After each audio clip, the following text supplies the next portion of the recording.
এই পাশা পাগলা যে কেমন ছিলেন আমি বাইজিদ রহমান স্যার আলী নিজে বাস্তব প্রমাণ। আলহামদুলিল্লাহ বলেন।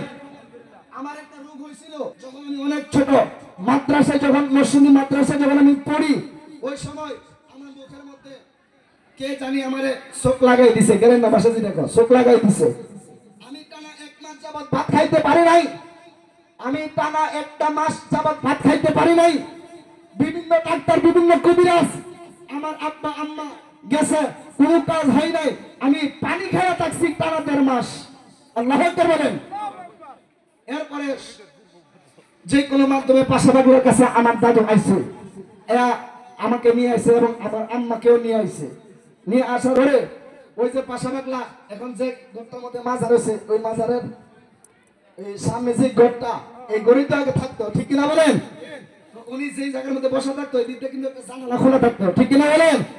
ওই পাশাপাগলার কাছে আসার পরে আমার দাদু যখন ডাক দিয়ে গেছে, আমার নাতি তো 1.5 মাস ধরে ভাত খেতে পারে না, পানি খায় রয়েছে, এর মুখে কি জানি হয়েছে, আমি মুখ জবান খুলতে পারি না।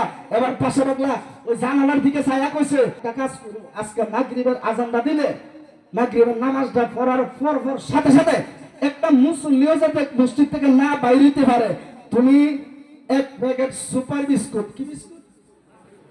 এই পাশাপাগলার একটা কেরামত বলতেছি। কি বিস্কুট? Super biscuit. আমার দাদু রে বলতেছে, সবাই আমার চিনেন না?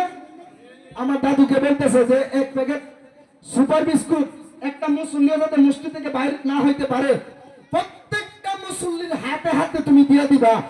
এরপরে ডাক দিয়া বলতেছে যে মাত্র তুমি মাগরিবের পরে এই মসজিদের প্রত্যেকটা মুসল্লিরে এই 1 প্যাকেট সুপার বিস্কুট থেকে একটা করে দিয়ে দিবা। এর পরেই দেখবা এশারের আজান দিব, এ তোমার নাতি দেখবা তোমার ফুতের বউর কাছে পানি চাইব। পানি চাওয়ার পরে দেখবা হ্যাঁ খাবার চাইব। এরপরে এদিনই এশারের আজান দিছে একদিন দিয়া, আম্মারে ডাক দিয়া বলে আম্মা আমার খিদা লাগছে, আমাকে ভাত দাও, আমাকে পানি দাও। যেই মাত্র আমি বললাম আম্মা আমারে ভাতও দিছে পানিও দিছে, আমি আলহামদুলিল্লাহ ভাতও খাইছি পানিও খাইছি। এটাই হলো পাশাপাগলা, যিনি মৃত্যুর আগে উসু করেছে, মৃত্যুর আগে উসু করেছে, মৃত্যুর আগে আশিক হুজুরের হাতে কালেমা পড়েছে। আওয়াজ করে বলেন আল্লাহু আকবার। রাশেদ হুজুর কেন উপস্থিত? হুজুর নিজে আইসা তওবা পড়েছে, কালেমা পড়েছে, ঠিক কি না বলেন? উনি সাধারণ কোন উলি না। আপনারা একটা কথা আছে না, বাড়ি গরু গাড়ির গাছ খায় না। আমরা পাশাপাগলারা এখনো চিনতে পারছি না। আল্লাহ পাক হুজুরের নেক তাওয়াবুজ যেন আমরা কবুল করে বলেন আমিন।